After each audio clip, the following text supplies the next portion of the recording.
जय हिंद दोस्तों, स्वागत होगा चैनल पर सबकी बड़ी खबर के साथ एक बार फिर सामने मौजूद। जहां पर चलेंगे सबसे पहले और बड़ी अपडेट में आपको बताएंगे राहुल गांधी की ओर से बड़ी टिप्पणी की गई है G20 की बैठक को लेकर। बताएंगे क्या कुछ कहा है उन्होंने दोस्तों। इसी के साथ में चॉपर की लैंडिंग को लेकर उठा नया विवाद बताएंगे आपको। कांग्रेस पार्टी के नेता भूपेश बघेल और राजस्थान के मुख्यमंत्री अशोक गहलोत को दिल्ली बुलाया गया, लेकिन उनके हेलीकॉप्टर को उतरने की इजाजत नहीं दी गई। यह आरोप लगने के बाद इस पर जबरदस्त राजनीति तेज हो गई है। उसके बाद आपको बताएंगे क्या सोनिया गांधी से हरमिंदर सिंह ने मुलाकात की है दोस्तों। मीडिया रिपोर्ट में बड़ी जानकारी सामने आई है। साथ साथ मध्य प्रदेश में बीजेपी में आपस में कलेश लगातार जारी है। बीजेपी के नेताओं को गद्दार बताकर अपने ही कार्यकर्ताओं ने जगह जगह बैनर पोस्टर लगा दिए हैं। साथ साथ दोस्तों प्रियंका गांधी 21 सितंबर को छत्तीसगढ़ का दौरा करने वाली है। बताएंगे आपको उनके कौन कौन से नए कार्यक्रम लगाए गए हैं और राजस्थान के अंदर आज कौन सा कार्यक्रम होने वाला है। साथ साथ घोसी के चुनाव में समाजवादी पार्टी के नेता शिवपाल यादव के कुशल नेतृत्व के कारण मिली जीत के बाद अखिलेश यादव जबरदस्त तरीके से खुश दिखाई दे रहे हैं। शिवपाल यादव को मिल सकती है बड़ी जिम्मेदारी। बताएंगे आपको कौन से पद से नवाजा जाएगा। साथ साथ दोस्तों घोसी चुनाव में समाजवादी पार्टी की जीत के बाद अब जातीय समीकरण भी सामने आया है कि किस जाति के लोगों ने किसको वोट किया है। इन आंकड़ों के बाद बीजेपी की नींद उड़नी पूरी तरीके से तय है। बताएंगे आपको किस तरीके का पैटर्न निकलकर सामने आया है दोस्तों। साथ साथ राजस्थान के लोकल सट्टा बाजार के अंदर कांग्रेस पार्टी के जीत के संकेत दिए जा रहे हैं। कितनी सीटों का दावा किया जा रहा है इसकी जानकारी भी आप तक पहुंचाएंगे। और क्या संसद के अंदर गदर 2 चलाने के बाद क्या सरकार शाहरुख खान की फिल्म जवान को चलाएगी, ये लोगों ने पूछे हैं सवाल। एक एक करके चलेंगे सभी बड़ी अपडेट की तरफ, लेकिन उससे पहले अगर आप भी मानते हैं कि मल्लिकार्जुन खड़गे को पहले नहीं बुलाना और उसके बाद कांग्रेस पार्टी के 2 ओबीसी सीएम को आमंत्रण देकर गृह मंत्रालय की ओर से हेलीकॉप्टर उतारने की मंजूरी न देना सीधे तौर पर राजस्थान और छत्तीसगढ़ की जनता का अपमान है, तो इस वीडियो को लाइक करके लाल बटन दबाकर चैनल को सब्सक्राइब करके बेल आइकन दबाकर कमेंट बॉक्स में जय हिंद जय भारत जरूर लिखिएगा दोस्तों। चलते हैं सबसे पहले और बड़ी अपडेट की तरफ, जहां पर G20 के पहले दिन यानी बीते दिन द्रौपदी मुर्मू की ओर से डिनर का आयोजन किया गया था। इस डिनर में विदेश से आए सभी राष्ट्रीय अध्यक्षों को न्योता दिया गया। इसके अलावा कांग्रेस पार्टी शासित राज्यों के मुख्यमंत्री को भी आमंत्रण भेजा गया, लेकिन इसको लेकर विवाद खड़ा हो गया है। दरअसल राजस्थान और छत्तीसगढ़ के मुख्यमंत्री की ओर से कहा गया है कि उनके विमानों को लैंडिंग की इजाजत नहीं दी गई। इस पूरे मामले पर जब सवाल खड़े हुए तो गृह मंत्रालय की ओर से बयान जारी किया गया है। गृह मंत्रालय ने कहा कि 8 तारीख से लेकर 11 सितंबर तक के लिए हाई टेक्नोलॉजी वाली सुरक्षा कवर लगाई गई है, लेकिन राज्यपालों और मुख्यमंत्रियों के विमानों के साथ आवाजाही की अनुमति है और उनके विमानों की लैंडिंग पर कोई रोक नहीं है। गृह मंत्रालय के इस बयान पर भूपेश बघेल ने बताया कि G20 शिखर सम्मेलन की रात्रि भोज के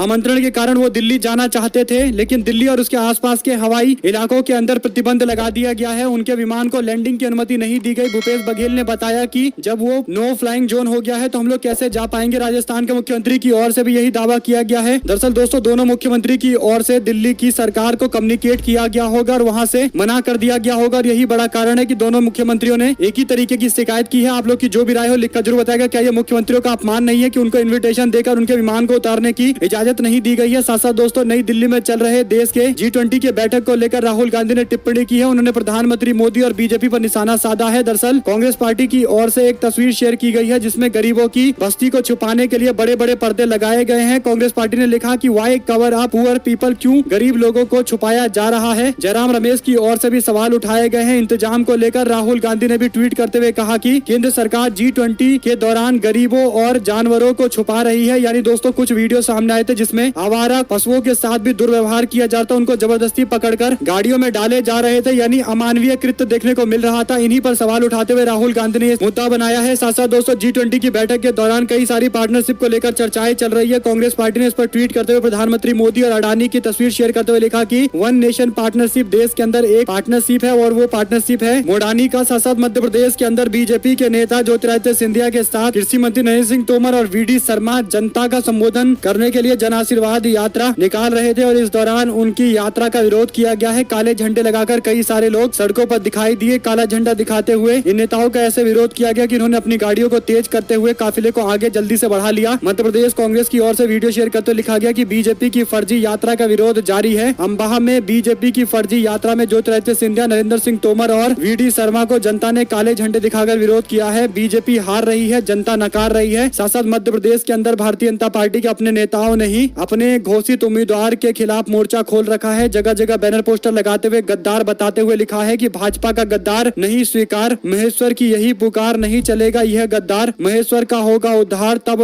हटेगा ये गद्दार। भाजपा के समस्त वफादार निष्ठावान कार्यकर्ता, इनके निवेदन से ये पोस्टर लगाए गए हैं। इससे पहले भी गद्दारी का आरोप लगाते हुए बीजेपी के वर्तमान उम्मीदवार के खिलाफ जगह जगह रैली रोड शो निकाले गए थे। साथ साथ दोस्तों प्रियंका गांधी 21 सितंबर को छत्तीसगढ़ के भिलाई के अंदर महिला सम्मेलन को संबोधित करेंगी। 20 दिन के अंदर कांग्रेस कांग्रेस पार्टी आला कमान का तीसरा नेतृत्व है जो जनसभा को संबोधित कर रहा है। राहुल गांधी, मल्लिकार्जुन खड़गे छत्तीसगढ़ का दौरा कर चुके हैं। प्रियंका गांधी का भी दौरा लगाया गया है। साथ साथ दोस्तों घोसी में जीत से गदगद नजर आए अखिलेश यादव। शिवपाल यादव ने भी अखिलेश यादव की जमकर तारीफ की है। उनका नेतृत्व स्वीकारते हुए अखिलेश यादव जिंदाबाद, समाजवादी पार्टी जिंदाबाद के नारे लगाए हैं। दोनों की हंसते हुए फोटो शेयर की गई है। करीब एक दशक पहले जब अखिलेश यादव को मुलायम सिंह यादव ने गद्दी दी थी तो शिवपाल यादव को ये पसंद नहीं आया था और इसके बाद कई सालों तक चाचा भतीजे के बीच में आपस में विवाद चलता रहा, जिसका खामियाजा समाजवादी पार्टी को भुगतना पड़ा। दोनों पार्टियों को नुकसान हुआ, समाजवादी पार्टी और प्रसपा पार्टी को। लेकिन 2022 में जब दोनों पॉलिटिकल पार्टी का मर्जर हुआ तो समाजवादी पार्टी ने अच्छा परफॉर्म किया, 100 से ज्यादा का आंकड़ा प्राप्त किया। इसके बाद मैनपुरी के उपचुनाव हुए। शिवपाल यादव को पूरी जिम्मेदारी दी गई और उन्होंने ऐसा मैनेजमेंट किया कि 3 लाख से ज्यादा वोटों से समाजवादी पार्टी का कैंडिडेट चुनाव जीत गया। घोसी के चुनाव में भी पूरे बूथ मैनेजमेंट से लेकर तमाम समीकरण सेट करने की जिम्मेदारी शिवपाल यादव को दी गई थी और उन्होंने इस जिम्मेदारी को बखूबी निभाया है। यही बड़ा कारण है कि 50,000 के वोटों से ज्यादा से समाजवादी पार्टी घोसी का चुनाव जीती है, जो अमूमन पहले कभी नहीं देखा गया। यहाँ तक कि घोसी उपचुनाव में जब दारा सिंह चौहान समाजवादी पार्टी के टिकट पर चुनाव लड़े थे तब भी इतना वोट समाजवादी पार्टी को नहीं मिला था जितना इस बार उपचुनाव में मिल गया है। और इसके पीछे अखिलेश यादव का नेतृत्व और शिवपाल यादव का चाणक्य वाला दिमाग जिम्मेदार बताया जा रहा है दोस्तों। और शिवपाल यादव को राष्ट्रीय महासचिव के पद से प्रमोट किया जा सकता है। अखिलेश यादव तैयारी कर रहे हैं बड़ी जिम्मेदारी देने की। देखते हैं कौन सी जिम्मेदारी शिवपाल यादव को दी जाती है। साथ साथ दोस्तों घोसी उपचुनाव को लेकर जो जातीय आंकड़े सामने आए हैं, बीजेपी की कुर्सी खिसकती दिखाई दे रही है। आपको बता दें कि भारतीय जनता पार्टी के लिए खतरे की घंटी इसलिए है क्योंकि अमूमन भारतीय जनता पार्टी को सपोर्ट करने वाली उच्च जातियों ने भी इस बार समाजवादी पार्टी को जमकर वोट किया है। भूमिहार समाज के लगभग 50% लोगों ने समाजवादी पार्टी को वोट किया है। राजपूत समाज के 95 से 96% लोगों ने समाजवादी पार्टी को वोट किया है, जबकि ब्राह्मण समाज ने लगभग 80% के आसपास समाजवादी पार्टी को सपोर्ट किया है। वैसे समाज की बात करें तो वो बीजेपी के साथ इस बार फिर से बने हुए थे। यादव समाज ने खुलकर समाजवादी पार्टी का सपोर्ट किया है। राजभर समाज के 30% लोगों ने समाजवादी पार्टी को सपोर्ट करके ये दिखा दिया है कि ओपी राजभर के कहने मात्र से ऐसा नहीं है कि पूरे के पूरे राजभर समाज के लोग बीजेपी को वोट दे देंगे। लगभग 1/3 वोट राजभर समाज का समाजवादी पार्टी को मिला है और यही ओपी राजभर के लिए खतरे की घंटी है। सशक्त घोषित चुनाव में बीएसपी की ओर से उम्मीदवार नहीं उतारा गया था, जिसके कारण जाटव समाज समेत अन्य एससी समाज के समुदाय की ओर से जो वोट किया गया है उसमें समाजवादी पार्टी को लगभग 40% के आसपास वोट मिला है और बीजेपी को लगभग 60% के आसपास वोट मिला है। दोस्तों बड़ी बात यह है कि जाटव समाज का 40% वोट लगभग समाजवादी पार्टी को मिला है, जो बीएसपी के कट्टर वोटर है और हमेशा से समाजवादी पार्टी के खिलाफ वोट करते आए हैं। अगर उनमें भी समाजवादी पार्टी का दबदबा दिखाई दे रहा है तो बीजेपी के लिए स्पष्ट तौर पर आने वाले दिन काफी चुनौती भरे होने वाले हैं। और ऐसे में क्या ब्राह्मण समाज का वोट और तमाम अपर कास्ट के साथ साथ एससी समाज के वोटों में जो शिफ्ट हुआ है, क्या वो कांग्रेस पार्टी के इंडिया गठबंधन में शामिल होने की वजह से हुआ है? क्योंकि उत्तर प्रदेश के अंदर कांग्रेस पार्टी दलित समाज और ब्राह्मण समाज अपर कास्ट की राजनीति करती है और यही बड़ा कारण है कि घोषित चुनाव के कास्ट समीकरण बीजेपी की चिंता बढ़ा रहे हैं। साथ साथ समाजवादी पार्टी के उम्मीदवार सुधाकर सिंह को मिली बंपर जीत के बाद अखिलेश यादव ने बीजेपी पर निशाना साधते हुए कहा कि इसकी शुरुआत हो चुकी है। एक बार फिर से उत्तर प्रदेश देश की जनता को राह दिखाने वाला है। 2024 में उत्तर प्रदेश देश के अंदर बड़े परिवर्तन करेगा। साथ साथ दोस्तों महाराष्ट्र के अंदर कांग्रेस पार्टी ने जन संवाद यात्रा निकाल रखी है, जहां पर जोरदार जन समर्थन उनको मिल रहा है। एनसीपी में टूट के बाद कांग्रेस पार्टी के इस कार्यक्रम में भारी भीड़ देखने को मिल रही है, लेकिन मीडिया में कहीं भी रिपोर्टें नहीं दिखाई जा रही है। इसके पीछे आप लोग कारण जानते ही हैं, लेकिन महाराष्ट्र में बड़ा खेला होने जा रहा है, इसमें भी कोई दो राय नहीं है। साथ साथ राजस्थान के लोकल सट्टा बाजार में बीजेपी को हारता हुआ दिखाया जा रहा है। मिली जानकारी के अनुसार कांग्रेस पार्टी को 116 सीटें, बीजेपी को 72 सीटें और अन्य दलों को 12 सीटें मिल सकती है। अशोक गहलोत की स्कीम और सचिन पायलट के अपील के बाद जनता में काफी परिवर्तन देखने को मिल रहा है और सट्टा बाजार अगर ये दावा कर रहा है तो इसमें काफी ज्यादा सच्चाई हो सकती है। दोस्तों सट्टा बाजार कांग्रेस पार्टी को 2% के वोट शेयर का अपर एज दे रहा है। आप लोग किस पर जो भी राय हो लिखकर जरूर बताएगा। साथ साथ नए संसद भवन में कुछ दिन पहले गदर 2 दिखाई गई थी। क्या मोदी सरकार शाहरुख खान की फिल्म जवान को भी दिखाने की हिम्मत जुटाएगी? जयराम रमेश की ओर से ये सवाल पूछे गए हैं। देखते हैं इसका जवाब बीजेपी का कोई नेता दे पाता है, सरकार का कोई व्यक्ति दे पाता है या नहीं दे पाता। साथ साथ जनवादी पार्टी के अध्यक्ष डॉक्टर संजय चौहान ने सुभाषपा के प्रमुख ओपी राजभर को लेकर विवादित टिप्पणी की है। ओपी राजभर पर निशाना साधते उन्होंने कहा कि वो राजनीति में नौटंकी वाले रंपत की भूमिका निभा रहे हैं। अब रंपत की नौटंकी कंपनी नहीं चलने के कारण राजनीति में नौटंकी वाले रंपत की भूमिका निभा रहे हैं। उन्होंने कहा कि सियासत विचारों और सिद्धांतों से चलेगा। ओपी राजभर का साथ उनके समाज नहीं छोड़ दिया है। ओपी राजभर पर बड़ा बयान देते हुए डॉक्टर संजय चौहान ने कहा कि वह निजी स्वार्थ के लिए समाज का इस्तेमाल करते हैं। ओपी राजभर पर अब लगातार विपक्ष के नेताओं का हमला जारी है। दोस्तों आप लोग की जो भी राय हो लिखकर जरूर बताएगा। साथ साथ राजस्थान के अंदर बीजेपी जन आक्रोश यात्रा निकाल रही है, लेकिन आक्रोश कहीं देखने को नहीं मिल रहा है। बड़ी बात यह है कि केंद्रीय मंत्री तक के कार्यक्रम में लोग नहीं जुट रहे हैं। राजवर्धन सिंह राठौर एक कार्यक्रम करने के लिए पहुंचे थे जहां पर जनता की भीड़ देखने को नहीं मिली, तो मीडिया वाले ने सवाल पूछ लिया कि यहाँ पर बीजेपी की रैली में लोग क्यों नहीं दिखाई दे रहे, तो भड़क गए राजवर्धन सिंह राठौर और कहने लगे कि कांग्रेस पार्टी के अंदर जो गहलोत और सचिन पायलट में आपस में फूट पड़ी है उसके बारे में बात करिए, उसको दिखाइए। यानी दोस्तों पूरे मामले पर कन्नी काटता हुआ बीजेपी का नेता नजर आ रहा है। साथ साथ भारतीय जनता पार्टी के वरिष्ठ नेता और पंजाब के 2 बार के मुख्यमंत्री रह चुके कैप्टन अमरिंदर सिंह की क्या कांग्रेस पार्टी के नेताओं के साथ सोनिया गांधी के साथ बातचीत चल रही है। इस तरीके की खबरें सामने आने के बाद पंजाब के पूर्व मुख्यमंत्री और कांग्रेस पार्टी के पूर्व नेता अमरिंदर सिंह ने कहा कि हमेशा इस तरीके की मनगढ़ंत बातें चलती रहती है, बीजेपी के प्रति वो प्रतिबद्ध हैं, अब वो पीछे मुड़कर नहीं देखने वाले हैं। दावा ये किया जाता है कि कांग्रेस पार्टी पंजाब के अंदर कैप्टन अमरिंदर सिंह को बड़ी जिम्मेदारी के साथ लोकसभा चुनाव के मद्देनजर वापस ला सकती है, लेकिन अमरिंदर सिंह बातचीत के दावे को ठुकरा रहे हैं। आप लोग इस पर जो भी राय हो लिखकर जरूर बताएगा, क्योंकि कैप्टन अमरिंदर सिंह और सोनिया गांधी के बीच में बातचीत हुई भी होगी तो वो खुलकर नहीं बोलेंगे और लोकसभा चुनाव से पहले कहीं ना कहीं कोई बड़ा राजनीतिक कदम उठाएंगे, क्योंकि पंजाब में बीजेपी की स्थिति काफी डामाडोल है। साथ साथ दोस्तों जुड़ेगा भारत जीतेगा इंडिया के माध्यम से जो नारे लगाए जा रहे हैं, जो जनता के बीच में मोबिलाइजेशन हो रहा है, उसी का असर हुआ है कि बाई इलेक्शन की बात करें तो इंडिया गठबंधन को 4,48,398 कुल वोट मिले हैं, जबकि एनडीए गठबंधन को 3,62,131 वोट मिले हैं। इनमें से 2 ऐसी सीटें हैं जहां पर बीजेपी को 80% वोट शेयर त्रिपुरा में मिला था। इसके बावजूद टोटल वोटों के आंकड़े की बात करें तो इंडिया गठबंधन के पास बीजेपी से कम 20% अधिक वोट है। यानी आप समझ सकते हैं कि देश भर का माहौल धीरे धीरे शिफ्ट हो रहा है। केरल के अंदर कांग्रेस पार्टी, झारखंड में झारखंड मुक्ति मोर्चा, पश्चिम बंगाल में टीएमसी और उत्तर प्रदेश में समाजवादी पार्टी जीती है। एक रेनबो गठबंधन की स्थिति काफी मजबूत नजर आने लगी है। दोस्तों 20 से लेकर 30 सितंबर के बीच में कांग्रेस पार्टी नेतृत्व की मध्य प्रदेश में कई सारी जनसभाएं होने वाली है। खड़गे उज्जैन के अंदर राहुल गांधी, मध्य प्रदेश के ब्योहारी में और प्रियंका गांधी नर्मदापुरम और सरदारपुर में कर सकती है जनसभा। एक बड़ी तैयारी की जा रही है, फुल फ्लेज कैंपेन लॉन्च किया जाएगा। साथ साथ दोस्तों इलेक्शन कमीशन ऑफ इंडिया को एनसीपी की ओर से लिखे गए लेटर को जारी किया गया है, जिसमें जानकारी देते हुए स्पष्ट कर दिया गया है कि एनसीपी का वो स्टैंड नहीं है जो अजीत पवार का स्टैंड है। अजीत पवार का अपना अलग स्टैंड है, लेकिन असली एनसीपी यानी शरद पवार की एनसीपी किसी पॉलिटिकल पार्टी को सपोर्ट नहीं करती है। पार्टी में कोई फूट नहीं पड़ी है। हमारे अध्यक्ष शरद पवार जी हैं। देखते हैं इलेक्शन कमीशन ऑफ इंडिया की ओर से क्या फैसला लिया जाता है। साथ साथ दोस्तों क्रिकेटर वेंकटेश प्रसाद की ओर से कहा गया कि आखिर ऐसा क्यों हो रहा है। इंडिया पाकिस्तान मैच को लेकर एशिया कप के अंदर एक दिन को रिजर्व रखा गया है, क्या ये सही तरीका है। इसके बाद उन्होंने ऑर्गेनाइजेशन के अंदर करप्शन का भी आरोप लगाया है। लोगों ने इस पर सवाल पूछते हुए कहा कि आपने सही बात कही है वेंकट प्रसाद जी, लेकिन ये बताइए कि कौन सबसे ज्यादा करप्ट है बीसीसीआई के अंदर, क्या जय शाह करप्ट है। ये सवाल जब उनसे पूछा गया तो इसका जवाब देने की जगह उन्होंने अपने पुराने ट्वीट को डिलीट कर दिया है। आप लोग इस पर जो भी राय हो दोस्तों लिखकर जरूर बताएगा। क्या बीसीसीआई के खिलाफ जो ये टिप्पणी की गई है उस पर ये हिम्मत नहीं जुटा पाए आगे और भी बयान देने का। साथ साथ दोस्तों एनडीटीवी में कई सारे इस्तीफे की जानकारी सामने आती रहती है और ऐसे में पत्रकार सोहित मिश्रा की ओर से भी इस्तीफा दिया गया है। उन्होंने ट्वीट करते हुए जानकारी दी कि 31 अगस्त की शाम को एनडीटीवी से इस्तीफा दे दिया है। शुक्रवार को इस चैनल के साथ आखिरी दिन था। इसके बाद उन्होंने जानकारी दी है कि यूट्यूब चैनल के माध्यम से लोगों से बातचीत की जाएगी। यानी अडानी के द्वारा एक्वायर करने के बाद जिस तरीके से एनडीटीवी में इस्तीफे हुए हैं, ये स्पष्ट तौर पर बताता है कि कैसे लोगों के काम करने के तरीके बदले जा रहे होंगे और दबाव बनाया जा रहा होगा। साथ साथ दोस्तों मोदी सरकार और बीजेपी के एनडीए गठबंधन से नाता नहीं जोड़ने पर क्या चंद्रबाबू नायडू की गिरफ्तारी आंध्र प्रदेश के अंदर हुई है। पत्रकार दीपक शर्मा की ओर से सवाल खड़ा किया गया है। उन्होंने जानकारी देते हुए बताया कि आंध्र प्रदेश के अंदर चंद्रबाबू नायडू को गिरफ्तार कर लिया गया है, सीआईडी ने गिरफ्तार किया है। मोदी जी की एनडीए में जब चंद्रबाबू नायडू नहीं आए तो सजा तो मिलनी ही थी। आज चंद्रबाबू नायडू को जगन मोहन रेड्डी ने सीआईडी से गिरफ्तार करवा दिया है। अगर चंद्रबाबू नायडू एनडीए में आ गए होते तो आज उनकी जगह जगन मोहन रेड्डी जेल के सलाखों के पीछे होते। साहेब की सियासत बहुत सरल है और सपाट है, मेल या जेल, या तो हमारे साथ मिलिए या फिर आपको जेल हो जाएगी। साथ साथ दोस्तों असम के लोगों का अपमान किया गया है, क्या संस्कृति का अपमान किया गया है। असम के बिहू डांस को लेकर कंट्रोवर्सी खड़ा हो गया है। दरअसल G20 की बैठक के दौरान कई सारे कार्यक्रम का आयोजन किया गया, लेकिन G20 की बैठक में आने के लिए जब नेता एयरपोर्ट पर उतर रहे थे तब उनको भारत की संस्कृति दिखाई जा रही थी, यानी डांस दिखाया जा रहा था। अलग अलग प्रांत के अलग अलग डांस दिखाए जा रहे थे। जब ऋषि सुनाक यूनाइटेड किंगडम के प्राइम मिनिस्टर पहुंचे तब उनको भी एक डांस दिखाया गया। दोस्तों असम का ट्रेडिशनल बिहू डांस दिखाया गया। अब सवाल ये खड़ा हुआ है कि ये बिहू डांस के नाम पर पता नहीं क्या दिखा दिया गया। लोगों ने सवाल पूछे हैं कि इसे पूरी तरीके से डिस्टॉर्ट किया गया है, इस पूरे डांस के स्टेप्स को। ये बिहू डांस तो नहीं था, लोगों ने सवाल खड़े किए हैं। दोस्तों देखते हैं क्या असम की जनता का ये खुले तौर पर अपमान नहीं है और इसके पीछे कौन जिम्मेदार है। आप लोग कमेंट बॉक्स में लिखकर जरूर बताएगा। साथ साथ विदेशी मेहमानों को बीते रात चांदी और सोने के बर्तनों में खाना खिलाया गया, तो आरजेडी ने पूछा कि विदेशियों को चांदी सोने के बर्तनों में खाना खिलाने से भारत की गरीबी छुप नहीं सकती है। साथ साथ मल्लिकार्जुन खड़गे को G20 के डिनर बैठक में नहीं बुलाए जाने के मामले पर बोले देश के पूर्व गृह मंत्री और finance minister P Chidambaram Chidambaram बोले यह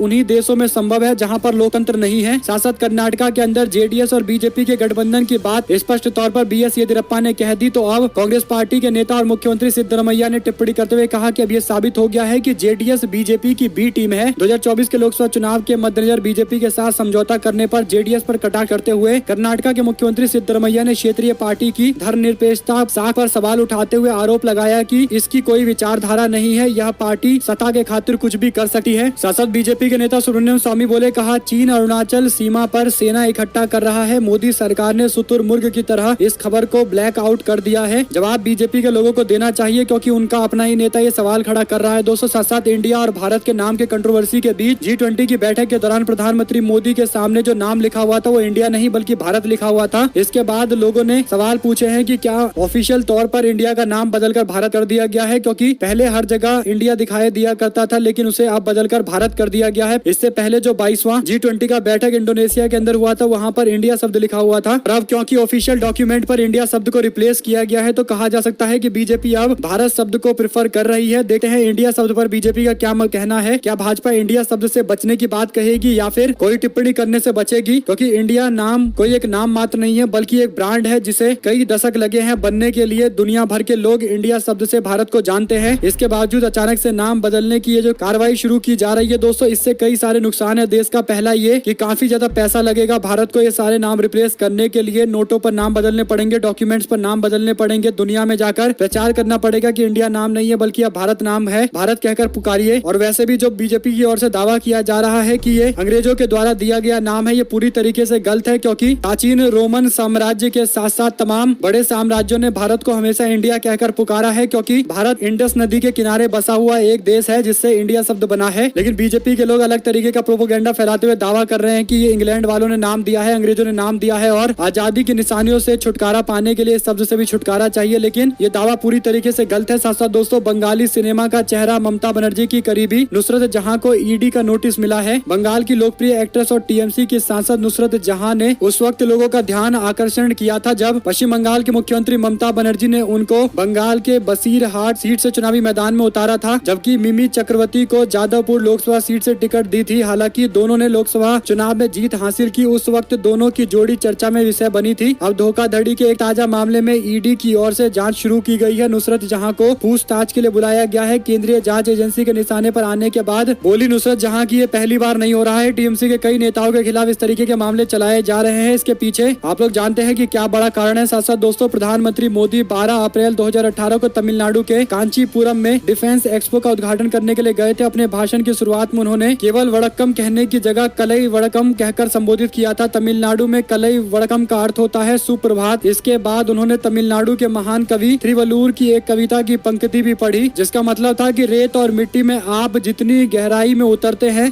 आप नीचे झरने तक पहुंचते हैं। जितना अधिक आप सीखते हैं ज्ञान की मुक्त धाराएं बहती है। कांचीपुरम न केवल शंकराचार्य के पीठ के लिए विख्यात है बल्कि रामास्वामी पेरियार के लिए भी विख्यात है। और ऐसे में भारतीय जनता पार्टी के लोगों की ओर से तमिलनाडु में आजकल पद यात्राएं निकाली जा रही है। और अब जो जानकारी सामने आ रही है उसके अनुसार बीजेपी तमिलनाडु में सेंगोल के प्रचार के बाद G20 के दौरान नटराज की प्रतिमा लगाए जाने का प्रचार भी तमिलनाडु में करने वाली है। और ये संकेत और ये संदेश देना चाहती है जनता को कि तमिलनाडु के जो इतिहास से जुड़े हुए प्रतीक है भारत सरकार उसका सम्मान करती है, बीजेपी उसका सम्मान करती है ताकि भारतीय जनता पार्टी के वोट शेयर तमिलनाडु में बढ़ सके। लेकिन सवाल ये खड़ा होता है दोस्तों कि क्या प्रतीकात्मक राजनीति से तमिलनाडु के अंदर कुछ फर्क पड़ेगा, क्योंकि बीजेपी ने इससे पहले भी ऐसा किया है। हालांकि कुछ खास फर्क पड़ा नहीं है लेकिन बीजेपी की यात्राओं को लेकर भाजपा के अपने अलग अलग दावे हैं। साथ साथ राजस्थान कांग्रेस में प्रत्याशी फाइनल करने पर तेजी से मंथन हो रहा है। करीब 70 विधायकों के टिकट काटने पर कांग्रेस पार्टी के नेताओं को तैयार किया जा रहा है। प्रदेश प्रभारी सुखजिंदर सिंह रंधावा ने इसके संकेत दिए हैं। एंटी इनकम्बेंसी के कारण 60 से 70 विधायकों के टिकट काटे जाएंगे। साथ साथ दोस्तों कास्ट पॉलिटिक्स को आगे करते हुए कर्नाटका में कांग्रेस पार्टी के नेता बीके हरिप्रसाद अपनी पार्टी पर निशाना साधते हुए पार्टी में बड़ी जिम्मेदारी की मांग इनडायरेक्ट तरीके से कर रहे हैं। आपको बता दें कि बीके हरिप्रसाद कांग्रेस पार्टी के वो नेता हैं जो कोस्टल कर्नाटका से आते हैं लेकिन उनका कंट्रीब्यूशन पिछले चुनाव में 0 सीट का था। और यही बड़ा कारण है कि पार्टी की ओर से उनको अहमियत नहीं दी गई, मंत्रिमंडल में उनको मंत्री नहीं बनाया गया। अब सवाल खड़ा होता है कि क्या वो इसी का फायदा उठाकर कांग्रेस पार्टी पर अपने आला कमान पर दबाव बना रहे हैं कि उनको मंत्री बनाया जाए। क्या पार्टी आला कमान इनकी इस बातों को सुनेगा या नहीं सुनेगा, क्योंकि वो राजनीति में उस तरीके के एक्टिव दिखाई नहीं देते जो पार्टी के लिए जरूरत है। शायद बिना मेहनत के ज्यादा अपेक्षा कर रहे हैं तो उन्हें कांग्रेस पार्टी देगी नहीं। और अगर कोई बड़ा पद देगी तो उससे पहले काफी मेहनत करवाएगी संगठन के लिए। इस तरीके से पार्टी को